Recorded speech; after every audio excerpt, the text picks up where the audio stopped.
The champagne flute shattered against the marble floor of the penthouse, spraying golden shards like fallen stars across the Persian rug. Cameron's hand trembled, the ring box he'd clutched for months now mocking him from the carpet. Its velvet lid popped open to reveal a diamond that screamed of promises he could never keep. "I can't," Elena whispered, her voice cracking like ice underfoot.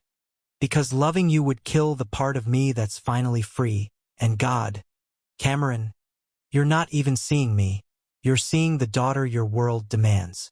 Cameron's breath caught in the frost-laced air of the Manhattan skyline, the city lights blurring through the floor-to-ceiling windows as if the whole glittering empire he'd built was dissolving in that single rejection.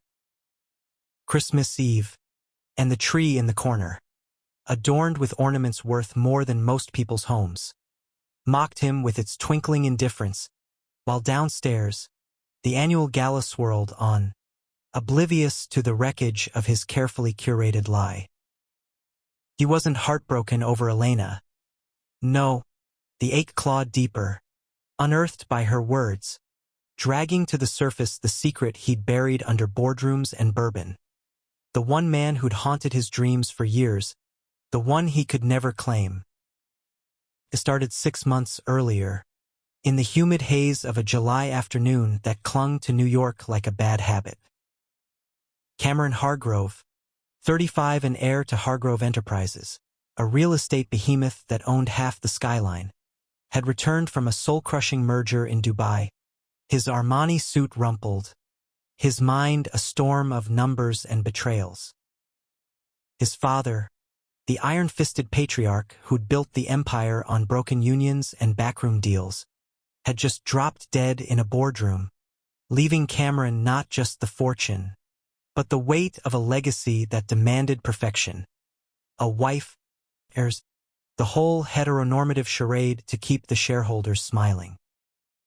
Maria Ruiz, the housekeeper who'd been with the family since Cameron was in diapers, was the first to greet him at the door of the sprawling Upper East Side townhouse. Her hands, calloused from years of polishing silver and scrubbing secrets from silk, steadied him as he stumbled over the threshold. "Mr. Cameron," she said in her soft Puerto Rican lilt, eyes sharp as the heirloom knives she wielded. "You look like the devil himself chased you home. Sit. I'll make cafecito."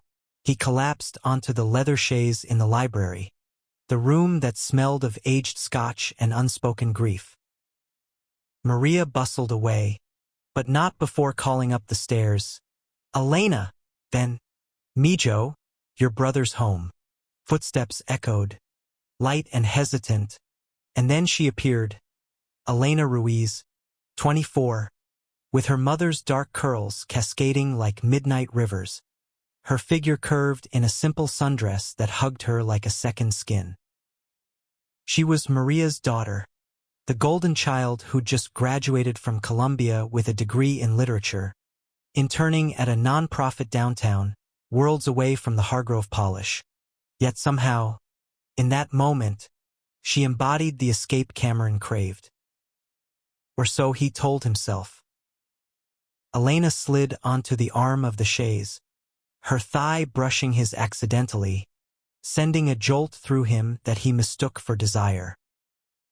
"Hey, boss," she teased, her voice warm with the easy familiarity born of growing up in the shadows of his privilege. "Heard about your dad. I'm sorry. Want me to read you something to take the edge off? I've got this new poetry collection, Rilke, in translation. It's all about angels and the ache of being human." Cameron laughed, a rusty sound that surprised him. "Poetry? In this house? My father would have burned it. But he let her stay, let her words weave through the afternoon like sunlight-piercing storm clouds. She read of lovers lost in the ether, of beauty born from ruin, and for the first time in years, he felt seen not as the heir, the mogul, but as a man unraveling at the seams. That night, As thunder rolled over the Hudson, Cameron found himself lingering in the kitchen, watching Elena chop onions for arroz con gandals, tears streaming down her cheeks from the sting. "Pass the salt," she said, and when their fingers touched, he didn't pull away. It was innocent, he reasoned, a crush on the girl next door, even if that door led to the servants' quarters. She was safe, beautiful, the perfect cover for the whispers that had started circling him at galas. Is Cameron Hargrove? You know? No, he wasn't. He couldn't be. Not with the family name on the line. Weeks blurred into a courtship scripted from a bad rom-com. Dinners at Le Bernardin, where he overpaid for tasting menus she critiqued with her lit major wit. Walks in Central Park, her hand in his, laughing about the squirrels that eyed them like paparazzi. He bought her books, first editions of Woolf and Baldwin, because she confessed her love for queer voices, though he skimmed the pages, unsettled by the raw truths they spilled. "You're too good for this city," he'd say, and she'd smile that enigmatic smile, replying, "Or maybe it's just waiting for me to burn it down." But beneath the flirtation, Cameron's nights grew restless. Dreams plagued him, not of Elena's soft curves, but of sharp angles, a jawline shadowed in stubble, hazel eyes that pierced like accusations.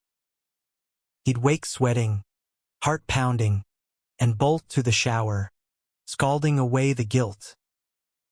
It was stress, he decided. Grief. Anything but the truth he'd known since boarding school, when a fumbling kiss with his roommate had ignited something terrifying and alive.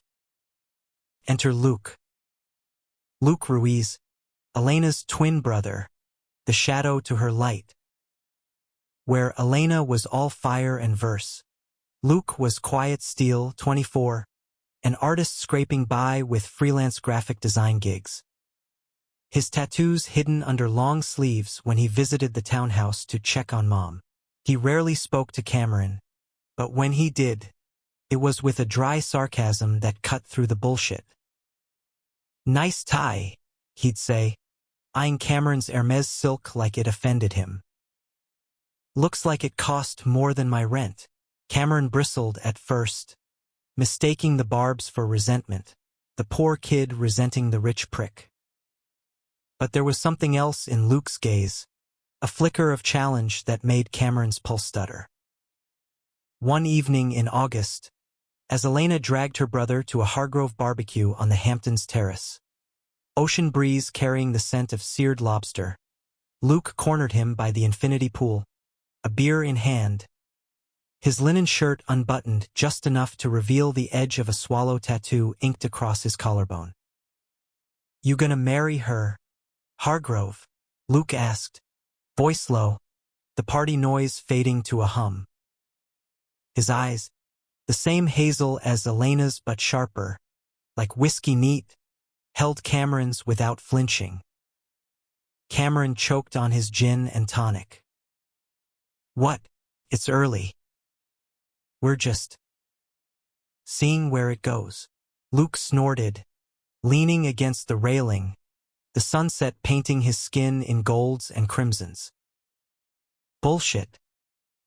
You're playing house because Daddy's ghost is whispering in your ear. Elena deserves better than a closet case's pity prize." The words landed like a sucker punch. Cameron's face burned, rage and shame twisting in his gut. "You don't know a damn thing about me," he hissed, stepping too close, their breaths mingling in the salt air. Luke didn't back down. If anything, he leaned in, a smirk curling his lips that was equal parts defiance and invitation. "Maybe not," Luke murmured, his voice dropping to a gravelly timbre that sent heat pooling low in Cameron's belly. "But I know my sister. And I know when a man's eyes linger where they shouldn't." His gaze flicked down, deliberate, then back up, and for a heartbeat, the world narrowed to the space between them, charged, electric, forbidden. Cameron fled inside, heart hammering, blaming the humidity for the sweat slicking his skin. But that night, alone in the guest wing, he replayed the moment on loop, the dream shifting, Luke's tattoo under his fingers, Luke's mouth claiming what Elena never could. Fall arrived like a thief, stealing the languid days and replacing them with crisp winds that whipped through the canyons of Wall Street. Cameron threw himself into work, acquisitions in Chicago, closings in LA, anything to outrun the fracture lines cracking his facade. Elena noticed, of course. "You're pulling away," she said over coffee at a Soho cafe, her fingers tracing the rim of her mug. "Is it me, or is it you?" He wanted to confess, to spill the chaos, but the words stuck like thorns. Instead, he doubled down. Flowers from the MoMA shop, tickets to Hamilton, though she preferred indie theater off-Broadway. She accepted, gracious as ever, but her eyes held a sadness that mirrored his own. A quiet mourning for the authenticity they both craved but couldn't grasp. Luke, meanwhile, became a ghost in the margins. A sketchpad left on the kitchen island, filled with intricate line drawings of urban decay, rooftops jagged against stormy skies, figures entwined in shadowed embraces that made Cameron's throat dry. Once, catching Luke in the home gym at dawn, shirtless and glistening from a run on the treadmill, Cameron froze in the doorway. The artist's body was lean muscle etched with ink, a constellation of stories from wrist to ribs, a phoenix on his side, flames curling like lovers' fingers, script across his knuckles reading Veritas in faded blue. Luke paused the machine, wiping sweat from his brow with a towel, his chest rising and falling in rhythm that Cameron couldn't ignore. "Early bird catches the worm, or the worm catches you staring," Luke quipped, but there was no bite, just a weary amusement that invited more than it repelled. "I wasn't," Cameron started, but Luke waved it off, slinging the towel over his shoulder. "Save it, man. We're both adults." No harm in looking. He brushed past, close enough that Cameron caught the scent of clean sweat and cedar cologne, a combination that lodged in his lungs like addiction. That proximity lingered, a spark waiting for oxygen. By Thanksgiving, the townhouse brimmed with forced festivity. Maria's turkey stuffed with plantains, Elena's vegan stuffing on the side, and Luke dragged in from his Bushwick loft, grumbling about traffic but staying for the pie. Around the mahogany table, under crystal chandeliers that dripped light like honey, Cameron sat across from Luke, their knees brushing under the damask cloth. Each accidental touch was a jolt, a reminder of the lie he was living. Elena, ever the peacemaker, proposed a game, truths or dares, grown-up style, with shots of tequila as forfeit. "Come on," she cajoled, her laughter bright as the candles. "Loosen up, Cam. It's family, family." The word twisted in him. When his turn came, Luke's eyes locked on his across the table. "Truth," Cameron said, voice steady. Luke leaned forward, elbows on the wood, his tattooed forearms flexing. "What's the one thing you've always wanted but never had the balls to take?" The room hushed, Maria's fork pausing mid-air, Elena's brow furrowing. Cameron's mind raced. "You, right here, under this table, your mouth, your hands, unraveling me." But he swallowed it down, choking out, "A life without regrets. Lame, safe." Luke's disappointment was a shadow crossing his face, but Elena clapped, breaking the tension. Later, as plates cleared, Cameron escaped to the balcony, the November chill biting through his cashmere sweater. Footsteps followed, and Luke appeared, 2 tumblers of scotch in hand. "Regrets are bullshit," Luke said, pressing one glass into Cameron's palm. Their fingers lingered, rough calluses against smooth skin. "They're just excuses for not living loud." Cameron sipped, the burn grounding him. "Easy for you to say. You don't have an empire breathing down your neck." Luke's laugh was bitter, wind-whipped. "Empire? Try being the queer kid in a house where mom works for the straights, scraping by so you and your sister can dream. I know cages, Hargrove. Difference is, I picked the lock, queer." The word hung between them, heavy as the city fog rolling in. Cameron's grip tightened on the glass. "And Elena?" Luke's expression softened, a rare vulnerability cracking his armor. "She's figuring it out. Always has been braver than me." He stepped closer, the balcony's edge framing them against the twinkling grid of lights. "Question is, when are you gonna stop pretending?" Their eyes met, and in that suspended breath, Cameron saw it. The truth he'd evaded, mirrored back in hazel depths. He could lean in, bridge the gap, damn the consequences. But fear, cold, ancestral, held him fast. "I can't," he whispered, turning away. Luke didn't push. He just drained his scotch and left, the door clicking shut like a verdict. December descended, a frenzy of holiday prep that masked the building storm. Cameron ramped up the romance with Elena. A weekend in Aspen, skiing slopes where she hooped with joy while he nursed a twisted ankle and twisted thoughts. Back in the city, he commissioned a ring from Tiffany's, platinum band, emerald-cut diamond, 2 carats of illusion. "Marry me on New Year's," he planned to ask, on Christmas Eve, surrounded by the gala's glamour. It would seal the deal, silence the doubts, give him the cover he needed. But Luke haunted the edges. A package arrived at the townhouse, Elena's birthday gift from her brother. A leather-bound journal, its cover embossed with a phoenix rising from ashes, the same as his tattoo. Cameron flipped through it idly one afternoon, Elena out at a reading, and found pressed flowers between pages, notes in Luke's scrawled hand, 4 days when the world's too loud. Remember, you burn brightest in the dark. Jealousy flared, irrational and fierce.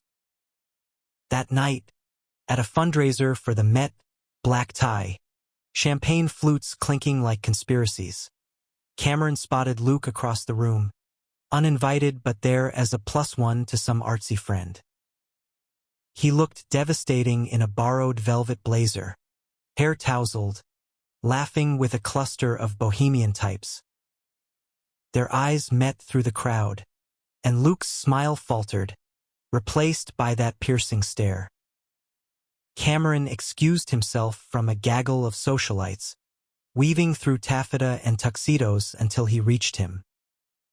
"Stalking me now, Ruiz?"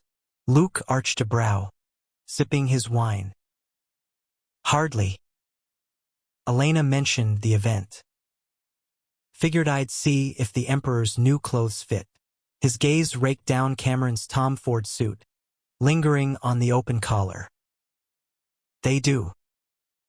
Dangerously, the air thickened, charged with unspoken dares. "Dance with me," Cameron said, the words escaping before reason could cage them. Luke hesitated, glancing at the dance floor where couples swayed to a jazz quartet. "Bad idea. One song, Against better judgment, Luke followed. Under the chandelier's glow, Cameron's hand on the small of his back firm, possessive, their bodies aligned in a slow sway that felt like confession. Luke's breath ghosted his ear. "This is torture. You know that. Then why are you here?" Cameron murmured, his thumb tracing the dip of Luke's spine. "Because some fires you can't walk away from." Luke pulled back just enough to meet his eyes, the vulnerability raw. "But you're gonna burn us all if you don't choose." The song ended, and Luke vanished into the crowd, leaving Cameron adrift in the echo of his warmth. Christmas Eve dawned brittle and bright, snow dusting the townhouse like powdered sugar on a wound. Maria orchestrated the day with military precision. Stockings hung by the hearth, a goose roasting in the professional kitchen. The annual gala prepped for 200 of New York's elite, politicians, philanthropists, the vultures who picked at Hargrove's carcass. Elena helped, radiant in a crimson gown that hugged her like ambition, while Luke arrived mid-morning, arms laden with gifts wrapped in newspaper comics, irreverent, real. Cameron watched from the study, nursing black coffee, the ring box heavy in his pocket. Tonight, he'd ask. Tonight, he'd commit to the lie, because the alternative facing the board, the tabloids, his mother's ghost, was annihilation.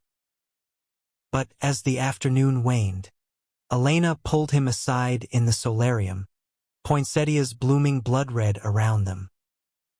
"Cam," she said, her voice steady but threaded with sorrow. "We need to talk." He knew, somehow. The air hummed with finality. She sat him down on the wicker settee, her hands clasped in her lap like a prayer. "I love you, as a friend, as the brother I never had. But not like that.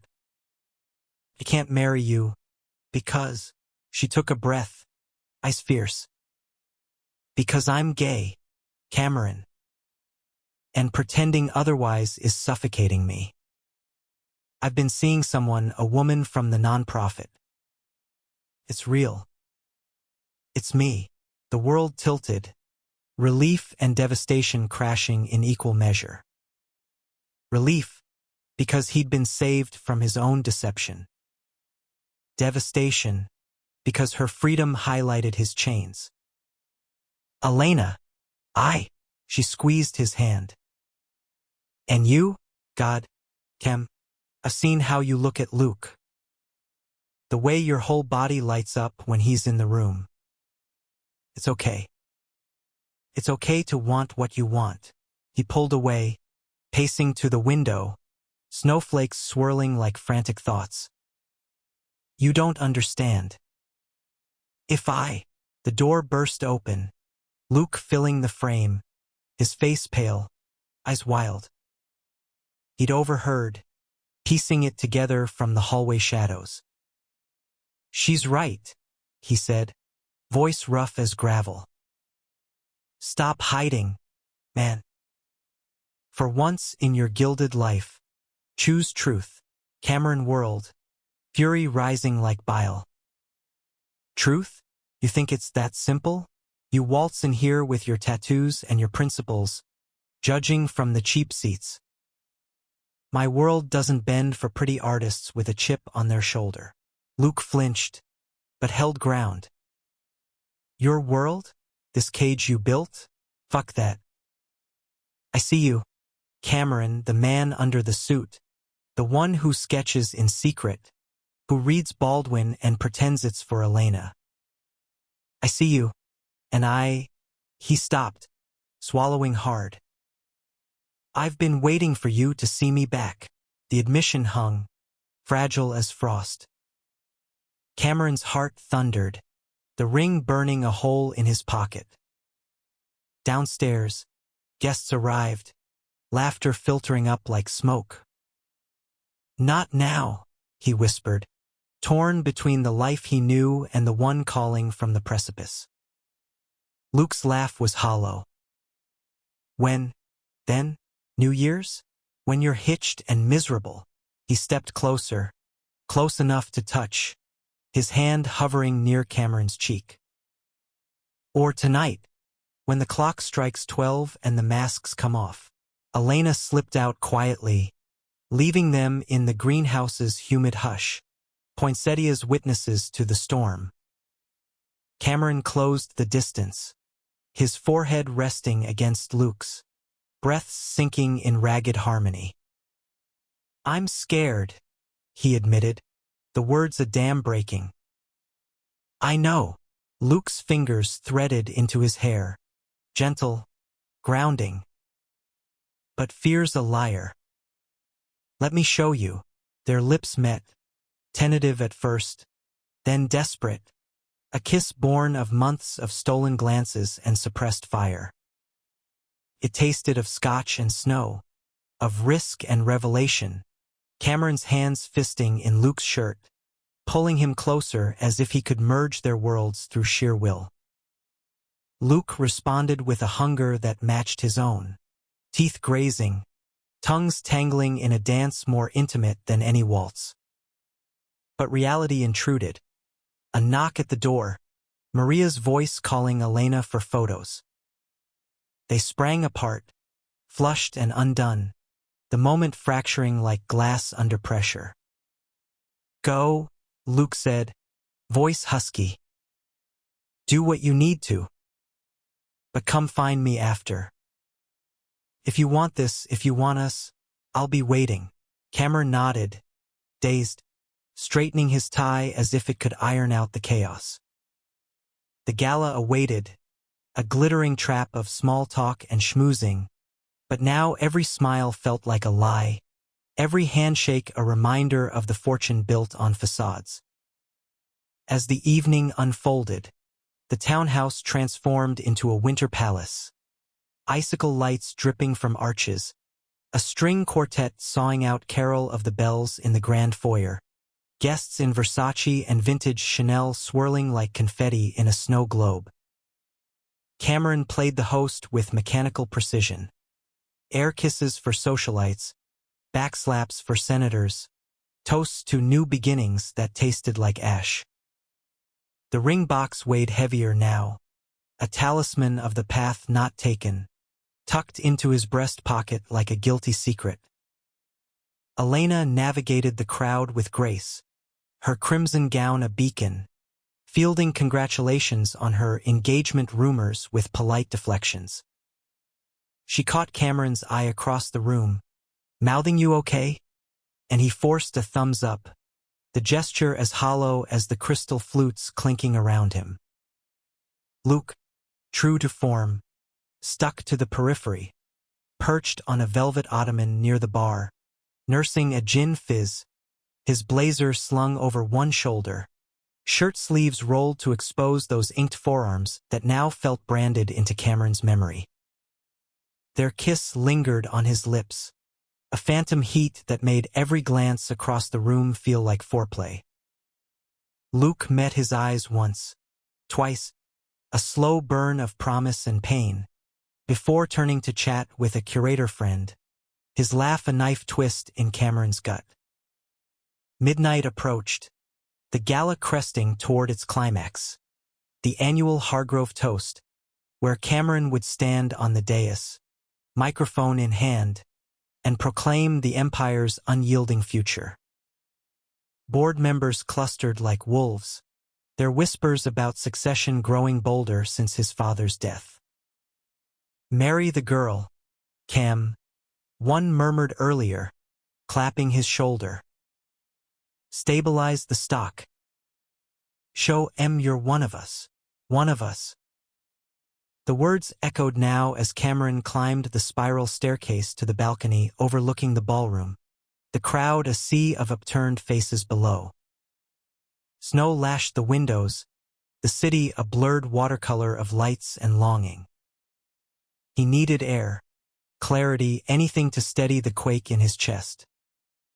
The balcony door creaked open behind him, And there was Elena, slipping out in a swirl of silk, her curls dusted with glitter from the dance floor. "Hiding?" she asked, joining him at the railing, her breath fogging the glass. "Contemplating jumping," he joked weakly, but she didn't laugh. Instead, she leaned against him, sisterly, her head on his shoulder. "Luke told me what happened in the solarium." The kiss. Cameron's stomach dropped. He had no right. He had every right. "We're family, Cam." "Messy, complicated family." She pulled back, searching his face. "Look, I get it.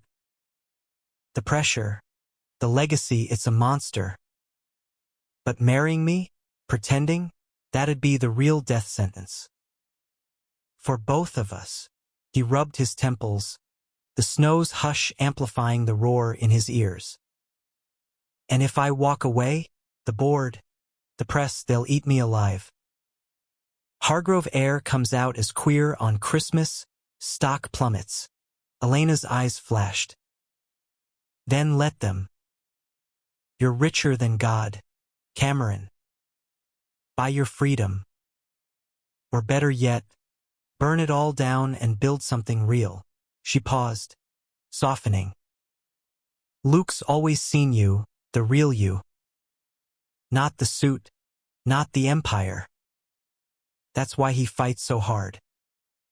Because he loves." "Don't." The word was a whip crack. "He pities me." She shook her head, fierce. "He loves you, idiot. Has for months. The sketches, the barbs, it's all armor for a heart that's been kicked too many times." A sad smile curved her lips. "Remember that time in the Hamptons, when you two argued by the pool? He came home and painted for hours, your face, all stormy and beautiful. Wouldn't show me, but I knew." Cameron's throat tightened, the image vivid. Luke's hands smudged with charcoal, capturing the vulnerability he'd hidden even from himself. "What if I'm not brave enough? Then you're not the man I thought you were." She kissed his cheek, cold and quick. "But I think you are. Toast time, lover. Make it count."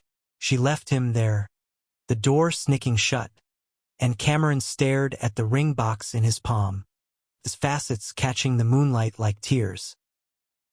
Below, the quartet struck up Auld Lang Syne, early as always, guests linking arms in drunken solidarity. He could do it, descend, pull Elena on stage, drop to one knee amid applause. The perfect fairy tale, scripted for survival. Or he could shatter it. The decision crystallized in the snow's relentless fall, each flake a whisper of choose. He pocketed the ring, not discarded, but deferred, and descended, the stairs creaking under his resolve. The dais was a stage of polished oak, microphone gleaming like a scepter. Faces blurred into a tapestry of expectation. Gray-haired tycoons, Botoxed heiresses, Maria in her black uniform beaming from the back, proud as if he were her own. Luke stood near the bar, arms crossed, his expression unreadable, a sentinel waiting for verdict. "Ladies and gentlemen," Cameron began, voice amplified, steady as steel. "As we gather on this Christmas Eve, I reflect on legacy, not just bricks and mortar, but the lives that build them. My father's empire was forged in fire, unyielding, unbreakable." Murmurs of approval rippled. He paused, heart slamming. "But I've learned tonight that true strength isn't in holding on, it's in letting go. In embracing the truths we've hidden, the loves we've denied." Whispers sharpened to edges. Elena, in the front row, nodded, tears glinting. Luke straightened, hope flickering like a struck match. And so, Cameron continued, the words tumbling free, I stand here not to announce a merger or a marriage, but a beginning. I'm gay. And the man I love. His gaze found Luke's across the sea of stunned faces, locking like gravity. The man I love is here tonight. Luke Ruiz, artist, fighter, the bravest soul I know. If he'll have me, I want to build something real. With him, gasps erupted, a wave crashing, some horrified, others intrigued, a few applauding tentatively. Phones emerged, flashes popping like gunfire. Cameron stepped down, the microphone abandoned, and wove through the chaos toward Luke, who met him halfway, their hands clasping in full view, defiant. You did it, Luke breathed, pulling him into an embrace that drowned out the din. We did it. Cameron's voice broke, joy and terror entwined. But as security herded gawkers, and board members cornered him with grim faces, the backlash loomed. A storm of lawsuits, sell-offs, scandals. Upstairs, in the library's sanctuary, they collapsed onto the chaise, the city's fury muffled by thick walls. Luke's fingers traced Cameron's jaw, reverent. What now? Now, we fight. Cameron kissed him, slow and deep, sealing the pact. Together, but dawn brought the deluge. Headlines screamed from every device. Hargrove airs shock coming out crashes stocks. Empire in jeopardy. Board emails flooded. Emergency meeting. Calls for resignation. Maria, ever the rock, brought coffee and condolences, her eyes wet. Mijo, you broke my heart and mended it in one night. Elena hugged them both, fierce. My turn to save the day. I've got connections at the Times. Let's spin this as empowerment, not implosion. Yet the betrayal cut deepest from within. By noon, Cameron's cousin Victor, vulture-in-chief, lurking in the wings since the funeral, stormed the townhouse, face purple with rage. You selfish prick, Dad's rolling in his grave. This faggot stunt? It'll tank us. Luke tensed beside Cameron on the sofa, but Cameron rose, calm as a loaded gun. Call me what you want, Vic. But this is my company now. And my life. Get out, or I'll have security escort your ass to the curb. Victor sneered, eyes raking Luke. Slumming it with the helps kid? Pathetic. Wait till the donors hear. They're hearing it from me. Cameron's voice was ice. And if you breathe one more word, I'll bury you in audits deeper than Dad ever did. Victor left sputtering, the door slamming like thunder. But the damage festered. Whispers turned to wolves. Investors pulling funds, partners ghosting calls, even old friends texting platitudes laced with distance. Cameron's phone buzzed relentlessly. His mother, from her villa in Palm Beach, voice trembling. Darling, think of the family. I am. Mom, he replied, Luke's hand in his anchoring the line. This is the family I choose. That night, as snow blanketed the betrayal, they retreated to Luke's Bushwick loft, a converted warehouse alive with canvases and chaos, worlds from the townhouse's sterility. Exposed brick walls bore Luke's art, abstracts of desire and defiance, blues bleeding into fiery reds. They made love there for the first time, not frantic but fervent, bodies mapping uncharted territories, whispers of mine and always etched in sweat-slicked skin. After, tangled in threadbare sheets, Luke traced the phoenix on his ribs. This was for you, you know. After the pool that night. Rising from the ashes of what could have been, Cameron pressed lips to the ink, tasting salt and salvation. No more could-haves. We're here. But the world intruded at dawn. A courier with papers, Victor's countermove, a shareholder vote to oust him, scheduled for New Year's Eve. He's rallying the old guard, Elena warned over speakerphone, her voice steel. We need a counterstrike. The days blurred into battle. Lawyers on speed dial. PR firms spinning narratives of inclusive leadership. Elena's media allies planting stories of queer icons who'd thrived post-coming out. Luke became Cameron's war painter, designing logos for a rebranded Hargrove Equity Partners, emphasizing community builds over cutthroat conquests. Yet doubt crept in shadows. One evening, after a brutal conference call where a major client defected, Cameron paced the loft, scotch in hand. What if I lose it all? The money, the power? Luke pulled him down, straddling his lap, hands framing his face. Then we start over. Me, you, a tiny apartment in the village. I'll bartend. You. I don't know. Write poetry like Elena always says you should. Cameron laughed, the sound breaking free. I'd be terrible. You'd be perfect. Luke kissed him, fierce. Because it'd be ours. New Year's Eve loomed, the vote a guillotine. They returned to the townhouse for the countdown party.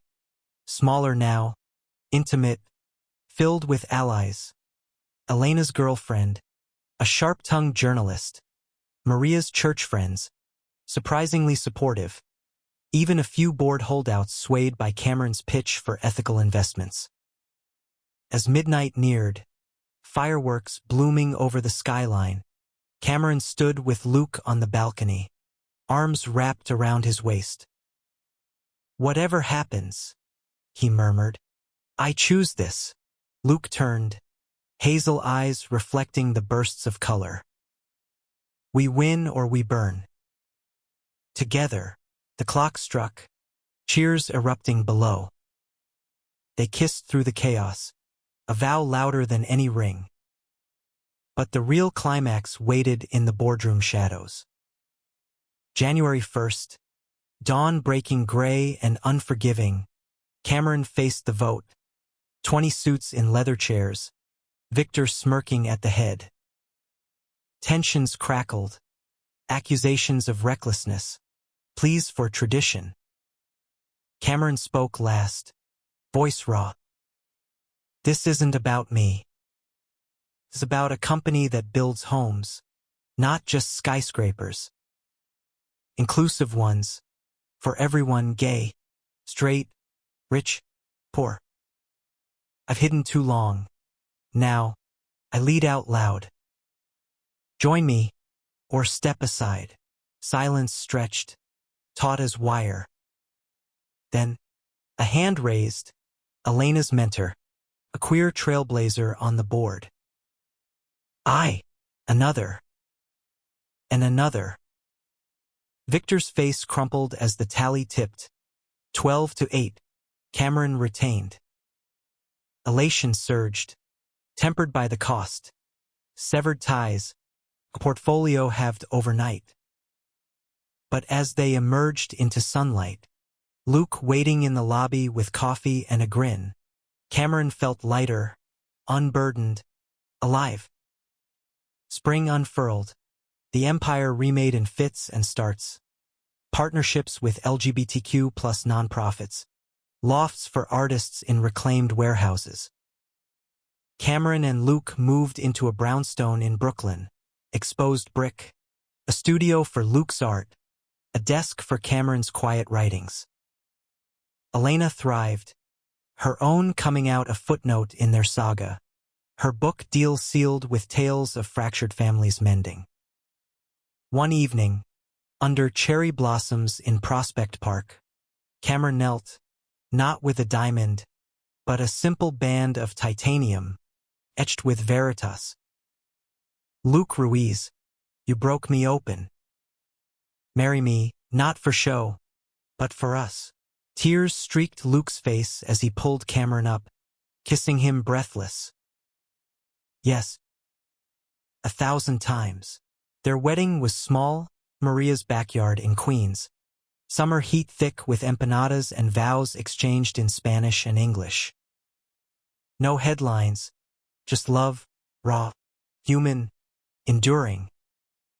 Years later, on a Christmas Eve much like the first, snow falling soft over the brownstone, Cameron watched Luke sketch by the fire, their son, adopted from foster care, asleep in his lap.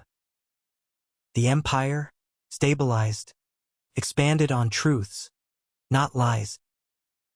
The betrayals, scars that told their story. In the end, the truth hadn't changed everything, it had changed them. For the better. Human, flawed, unbreakable.